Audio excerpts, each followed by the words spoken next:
Bonjour à tous, aujourd'hui on va voir le premier enrichissement de vos accords avec les accords de septième. Donc amateurs de blues et de jazz, ça va vous intéresser. Les autres, restez aussi bien sûr, c'est un enrichissement d'accords qu'on retrouve très souvent. Cette leçon fait suite à ma dernière vidéo sur les accords majeurs et mineurs, donc si vous ne l'avez pas encore vue, vous pouvez la voir en cliquant juste ici. Dans la précédente vidéo, on a vu que les accords de triade sont des accords de 3 notes, et bien les accords de septième sont simplement des accords constitués de 4 notes. Donc pour transformer nos triades en accords de septième, on a juste à ajouter une quatrième note. Et la raison pour laquelle on appelle ça un accord de septième, c'est simplement parce que la note qu'on rajoute est la septième note de la gamme dans laquelle on est. Donc voici notre accord de Do majeur, comme on l'a déjà vu. Et voici la gamme de Do majeur. Rappelez-vous, un accord de Do majeur est constitué de la première note, la troisième note et la cinquième note de la gamme de Do majeur, soit la fondamentale, la tierce et la quinte. Et bien ici, on va chercher la septième note de la gamme pour l'ajouter à l'accord. Donc on va jouer la gamme 1, 2, 3, 4, 5, 6, 7, voilà la septième note. Et si on joue notre accord de Do majeur et qu'on rajoute cette note, on a un accord de septième majeur de Do. Que vous retrouverez écrit la plupart du temps Do maj 7, et qu'en général on appellera comme ça aussi à l'oral. Une autre manière de s'en rappeler serait de penser l'accord en écart. Vous vous souvenez que dans la vidéo précédente, on a vu qu'un accord de Do majeur peut être pensé comme un accord 3 puis 2, ce qui signifie que les intervalles entre les notes de l'accord sont de 3 notes puis de 2 notes. En gros que vous sautez 3 notes, puis que vous sautez 2 notes.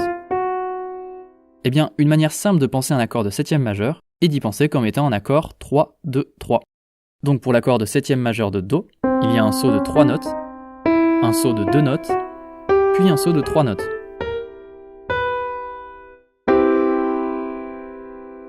Essayons de construire un accord de septième majeur de Fa. Donc on part de Fa, on saute 3 notes, on saute 2 notes, et on saute 3 notes. Et ça nous donne un accord de septième majeur de Fa, ou Fa maj 7. Maintenant voyons les accords mineurs. On va fonctionner exactement de la même façon, sauf qu'on joue la septième bémol, c'est-à-dire qu'on diminue la septième note d'un demi-ton. Donc jouons en accord de Do mineur, et au lieu de jouer la septième ici, on la diminue d'un demi-ton, et on dit que cet accord est un accord de septième mineur de Do.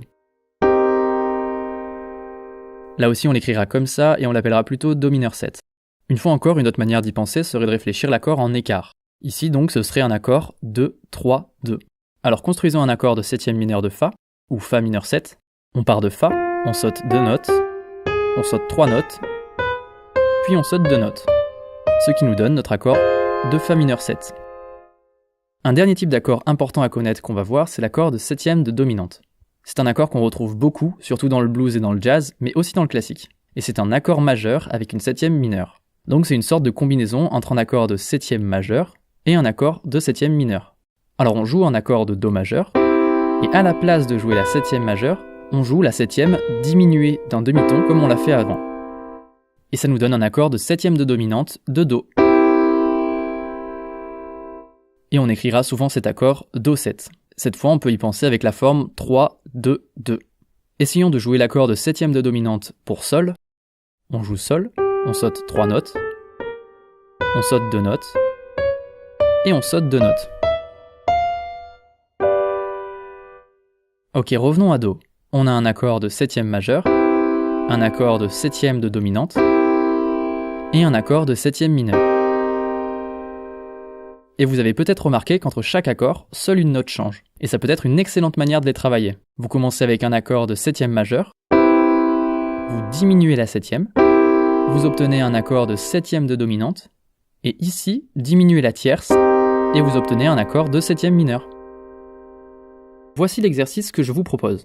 Choisissez une note, construisez un accord de septième majeur depuis cette note, en appliquant la formule 3, 2, 3, diminuez la septième pour obtenir un accord de septième de dominante, et diminuez la tierce pour obtenir un accord de septième mineur.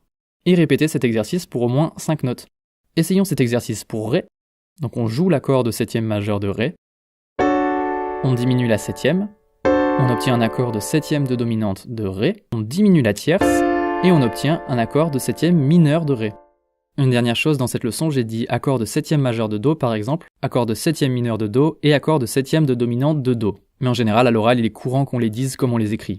C'est-à-dire Do maj 7, Do mineur 7 et Do 7. C'est quand même bien plus rapide. Souvent d'ailleurs vous les trouverez écrits avec la nomenclature anglaise, donc je vous conseille de vous habituer à les voir écrits comme ça également. Je sais que ça fait beaucoup d'infos d'un coup, ne vous inquiétez pas si c'est un peu confus pour le moment, vous verrez qu'avec le temps ce sera devenu naturel et vous n'y penserez même plus. N'hésitez pas à regarder la vidéo plusieurs fois et à pratiquer les exercices comme je vous ai dit, en partant d'un accord maj 7, le transformant en accord 7, puis en accord mineur 7. Prenez votre temps et c'est ce qui vous aidera à vraiment intégrer ces accords. Si cette leçon vous a été utile, dites-le moi dans les commentaires et abonnez-vous à la chaîne pour être sûr de ne rien rater des prochaines leçons. Et si vous voulez commencer à vous amuser au piano, eh bien j'ai créé un cours pour commencer à improviser même en partant de zéro, auquel vous pouvez accéder en cliquant sur le lien qui se trouve dans la description. Quant à moi, je vous dis à la semaine prochaine.